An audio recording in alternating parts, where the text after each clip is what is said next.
Bismillah, assalamu alaikum warahmatullahi wabarakatuh. Kabajamtoota fi jaalatamtoota YouTube chaanaalii Abduu Samad hordofaa jirtan jira alhamdulillah. Hayyee har'aan tanas gaa hojii isa bareeda tokko hojjennee xumurree tokko isinii qabannee dhufneerra jechuudha inshallah.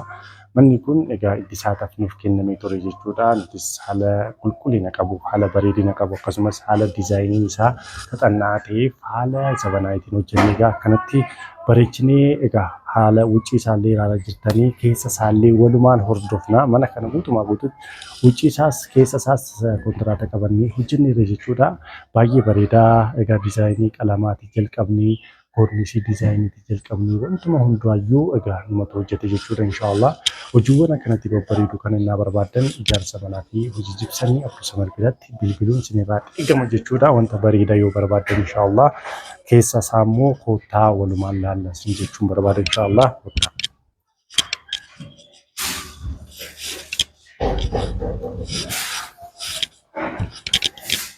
Hayyee mashallah kun keessa isaati jechuudha. Akkuma ilaalee jirtan kana kan baay'ee bareedudha jechuudha. Keessi isaa ampooliirraa jalqabee diizaayinii korniisii jalqabnee jimlaayitii jalqabnee wantuma hundumaayyuu egaa inshallah numatu hojjete jechuudha. Egaa nurraan inni hojjechiistan wanta akkanatti bareedu tokko argachuu ni dandeessanii jechuudha. Hojiin keenya akkanatti bareeda jechuudha. Akkuma ilaalaa jirtan kana diizaayinii isaa kan baay'ee bareedudha. Egaa mashallah ampoolichi aynata baay'ee ibsa akkasumas haala spiikariitiin wanta fayyadaman bultoosiidhaan aganaanyatanii itti fayyadamuu ni dandeessanii. Akkuma ilaalaa jirtan kana kunuun kun kan wannicha nu dhaabsudha. Jimlaayiticha hundumaayyuu dhaabsuu na barbaanne tana tuqnaa dhaabee jechuudha. Inni ibsuu barbaannes akkasuma tanuma dalagnaa nu ifaa jechuudha. Jimlaayitiin kun aynata gara sagalii ibsuu ni danda'a. Rimootii ofii ni qabaata waan ta'eef rimootii sanii jechuudha kan hojjetamu inshallah. Egaa hojiiwwan akkanatti babbareedu kana na barbaadan ijaarsa manaa fi hojii jibsanii Abduu Samad biratti bilbiluun sinirraa eegama jechuudha inshallah. Akkuma ilaalaa jirtan kana kun saaloonidha. Ganaa gara keessatti immoo ni seenna jechuudha. Hojiiwwan keessa immoo walumaan laallaa jechuudha inshallah. Hojiiwwan akkanatti babbareedu kana ijaarsa manaa fi hojii jibsanii Abduu Samad biratti hordofuu dandeessanii. Ammaaf gaa akka isin ilaaltan wannoo isaa isinitti agarsiisna jechuudha inshallah. Bulutuusiidhaan wal quunnamsiisnee gaa haala itti dalagu isinitti agarsiisna jechuudha inshallah.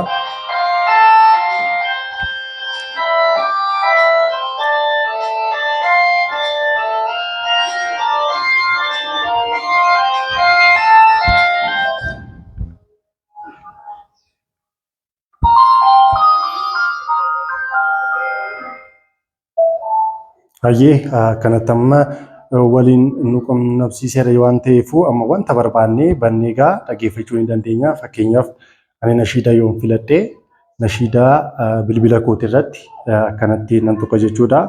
San booddee naa dalagaa jechuudha. Spiikarichi jechuudha inshallah.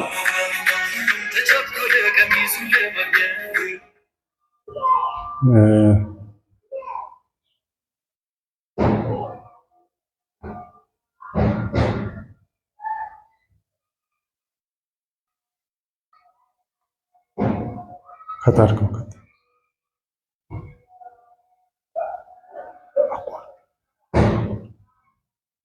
barakatu hayyigaa akkuma ilaalaa jirtan kana wannoo isaa spiikarii isaa amma waliin bilbila koo wajjin bulutuuziidhaan aganaanyeera jechuudha. Amma naa dalaguu qaba jechuudha.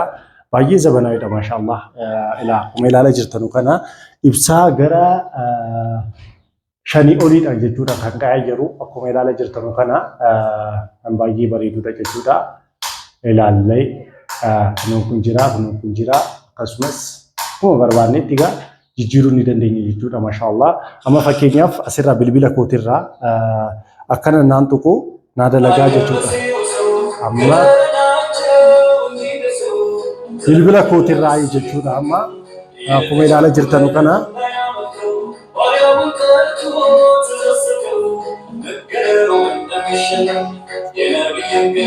amma asirraa naan tuqu jechuudha kan na hordofu kanuma rannaan dhaabu dhaabbatee jechuudha. Spiikarii wajjin waliin quunnamsiiseera waan ta'eef dalaga jechuudha. Kan naan tuqee akkas ammas nashiidaa naa dalagee jechuudha manichi maashaallah.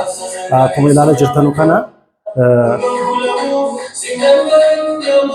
nashiidaa jijjiiruu ni dandeessanii jechuudha kanatti. Maashaallah. Egaa hojii akkanatti bareedu kana magaalaa Samii Shawaa Darraa keessatti egaa argachuu ni dandeessan inshaallah. Keessa isaa immoo koottaa.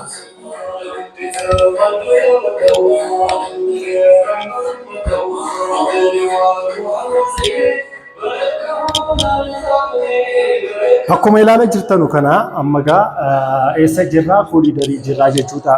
Kooliidarii keessa jirraa. Kooliidariin akkuma ilaaltanu kana wanta guddaa ta'eefu diizaayinii kennina fi akkanatti hojjenneerra.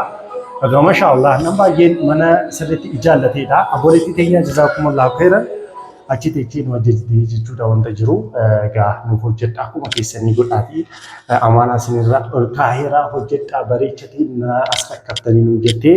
Egaa Ramadan keessatti nu kennitee turte nuti egaa amma Ramadan osoo hin bahin mana kanatti murreedha jechuudha akkuma ilaalaa jirtan kana.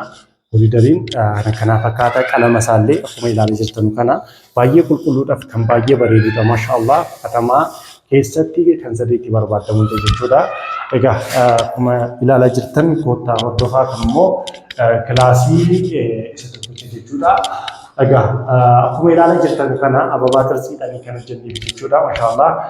Fakkeenyaaf ampooliin kunis kanaalii baay'ee ibsuu ni danda'a akkuma ilaalaa jirtan kana. Karanii gara afurii nu ibsaa jechuudha. Akkuma barbaannetti itti fayyadamuun inuma malaa jechuudha. Kunuun kun kilaasii gaa'isa lammaffaati jechuudha inshaallah. Kunuun kun kilaasii natti nutaa gochuun imala waan ta'eef akkanatti bareechinee egaa humna jenneerraa koottaa. Hayyee kunuun kun immoo anamma ilaalaa jirtan kun immoo iddoo rafiitiiti. Egaa wanta qalal jedhe tokko diizaayinii qalal jedhe tokkodha kan goonee fi iskootilaayitii qaba. Akkuma ilaalaa jirtan kana ampoolillee qaba. Iskootilaayitiin akkanatti ibsuu ni danda'a jechuudha. Akkuma ilaalaa jirtan kana. Egaa ampooliinis asirraan fayyadamuu ni dandeenya jechuudha. Akkuma ilaalaa jirtan kana ampooliinis akkanatti jijjiiramuu ni danda'a jechuudha. Maashaallah kilaasii kanas akkanatti hojjennee irra jira. Abboleettii teenya egaa kan keessatti galtee itti gammadu rabbiin ishee haa godhu jechuudha inshaallah. Amma immoo gara kilaasii macarrashaatti siinaa jechuudha. Egaa inshaallah kunuun kun immoo iddoo kichiniiti. Akkuma ilaalaa jirtan kana kunuun kun kichiniidha kan hojjetameeru. Egaa dikoorii baay'ee kan hin baay'isne kichinii waan ta'eefu wanta qalami isaa wanta qoshaasha danda'u waan ta'eefu akkanatti egaa maashaallah akkanatti dibneedha jechuudha. Akkuma ilaalaa jirtan kana alli isaallee akkanumatti egaa maashaallah hojjetameera jechuudha. Egaa mana kanarraa akka sirriitti bareedu baay'ee abdiin godha. Mana sirriitti hojjenneerra nashiidas egaa itti bashannanaa jirra. Akkuma ilaalaa jirtan kana baay'ee bareeda maashaallah. Iskootilaayitii isaa jijjiiruu ni dandeenya. Akkuma ilaalaa jirtan kana kanagaa maashaallah hojiin keenya kana fakkaata. Mee hojii kana irratti yaada isin qabdan immoo koomentiirratti nu barreessaa. Hojiiwwan akkanatti qulqulluu akkanatti babbareedu kana na barbaaddan ijaarsa manaa fi hojii jibsanii Abdusamad biratti egaa dubbisuu ni dandeessanii jechuudha maashaallah. Hojiiwwan akkanatti kullicheedha akkanatti babbareedu kana na barbaaddan egaa nu dubbisuu ni dandeessanii. Abboleettiin teenya baay'ee ishee galateeffachuun barbaada.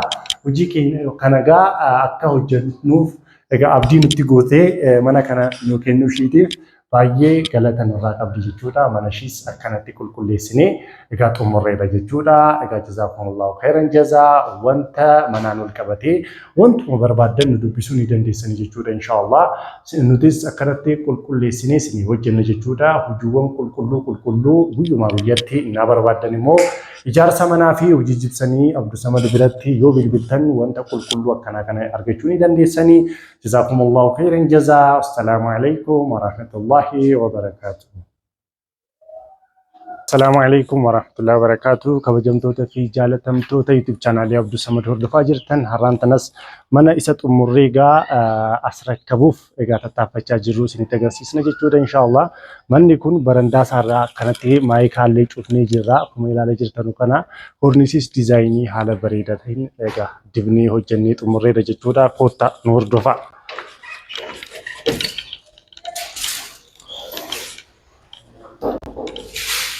Egaa bismillah manni kun akkuma ilaalaa jirtan kana maashaallah kan baay'ee bareedudha. Ampoolii illee jimlaayitii illee akkuma ilaalaa jirtan kana hundumaayyuu kan filataniituma jechuudha. Maashaallah ampoolichi egaa wannollee indalaga jechuudha inshaallah. Spiikarii minaamina kanallee ni qaba waan ta'eefu egaa isallee dalaguu ni danda'a jechuudha inshaallah. Sirriitti hordofaa hordofsiisaa wantoota akkanatti babbareedan kan inni barbaadan ijaarsa manaa fi hojii jibsanii samar biratti egaa bilbiluu ni dandeessanii jechuudha inshaallah. Akkuma ilaalaa jirtan kana spiikarii ni qaba jechuudha ampoolichi. Egaa akka dhaggeeffattan immoo singoona jechuudha inshaallah. Magaalaa Samii Shawaa Darraa keessatti egaa wantoota akkanatti babbareedu kan inni barbaadan egaa nu dubbisuu ni dandeessanii. Egaa fakkeenyaaf amma akka dalaguuf akka hin dalagne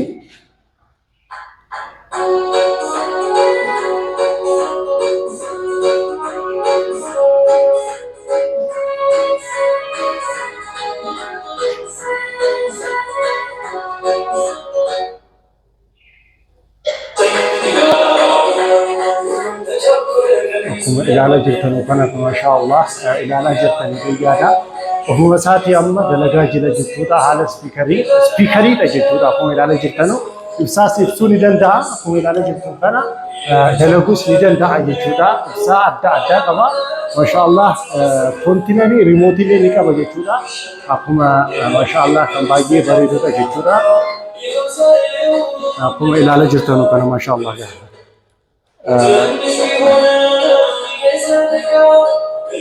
maashaallah baay'ee bareeda jechuudha. Saaloonii keenya guutumaa guutuutti hojiin keenya kana fakkaata jechuudha. Maashaallah baay'ee bareeda. Akka kootitti kan baay'ee natti bareededha jechuudha. Dizaayinii kana ofumaa baasee abboleettiin keenya achi teessee nu as jettee egaa ofuma keenya dizaayinii akkanatti babbareedu kana kan hojjennu jechuudha. Maashaallah maashaallah maashaallah. Dalagaa jira jechuudha. Bilbila kootirraa wannoo kan jechaa jiru asirra bilitoozii akkanatti bilitoozii isaa naan cufu hin cufama. Bilitoozii wajjin kontaaktii gootanii mana keessan egaa gaafa piroogiraamii keessattuu gaafa isin dabbareeffaa kanatti spiikarii dabalata eegoon bitatiin spiikaruma kanaan egaa itti dalaguu ni danda'ama jechuudha. Ibsaan aynata sadii kan ibsu ampoolichi jechuudha. Maashaallah akkuma ilaalaa jirtan kana baay'ee bareeda. Agartanii miti dizaayiniin isaallee kan baay'ee bareedudha jechuudha maashaallah. Agartanii maashaallah kan baay'ee bareedudha jechuudha. Egaa warri Samii Shawaa Darraa keessatti egaa ijaarsa akkanaa warri barbaadan egaa nu dubbisuu ni dandeessanii jechuudha. Bilbila keenya irruma jira jechuudha inshaallah. Akkuma ilaalaa jirtan kana asirratti naantu keenya cufamaa akkasuma egaa bilitooziidhaan kan walii ga'e waan ta'eef akkasii jimlaayitichillee isaa andanyaatiin jimlaayitiin illee isaa andanyaatiin akkuma ilaalaa jirtan gara kararii sagalii ibsaa jechuudha. Hin qaayyara yoo feetan billis dirgimu kan jedhu kana dhaamsitanii wannoodhaan gochuu ni dandeessanii jechuudha inshaallah nu hordofaa. Hayyee kunuun kun immoo kooliidariidha jechuudha. Kooliidarii akkuma ilaalaa jirtan kana maashaallah haala dizaayinii mirtiidhaanii qalamii akkatti dibamillee ilaalaa jirtanii koornisiisaallee egaa inshaallah kaameeraan keenya isinitti mul'isutti jira jechuudha. Maashaallah baay'ee bareedaadha jechuudha. Maasitti egaa xumurameera jechuudha. Maashaallah hojiin isaa kana fakkaata jechuudha. Egaa kooliidarii akkanatti babbareedu kana mana ijaarsa akkanatti babbareedu kana magaalaa Samii Shawaa Darraa keessatti akkanatti bareechanii qofaan yoo hojjenna jechuudha. Isinirraa wanti eeggamumaa inni bilbila keenyaan nu bilbiltanii haaloo jettanii nu ajajuu qofa jechuudha. Maashaallah hojiiwwan akkanatti babbareedu kana egaa nu ajajuu ni dandeessanii. Jazaakumullahu khairan katar. Mabiraatis kan mul'ata.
Egaa maashaallah kun immoo wuccii isaati. Wucciin isaa egaa akkanatti dibamee jira jechuudha.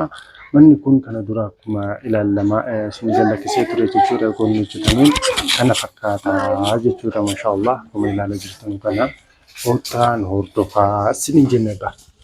Egaa akkuma ilaalaa jirtan kana wannoon isaa wannoo jedhameera jechuudha.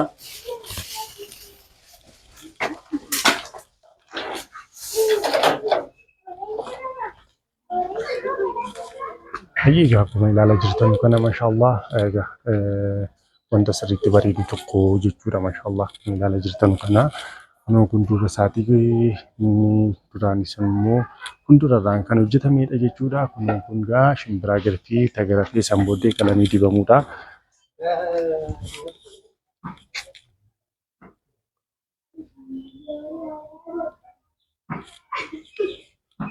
ማሻአላህ kuma ilaalaa jirtan kana jechuudha እንደዚህ ዙሩበት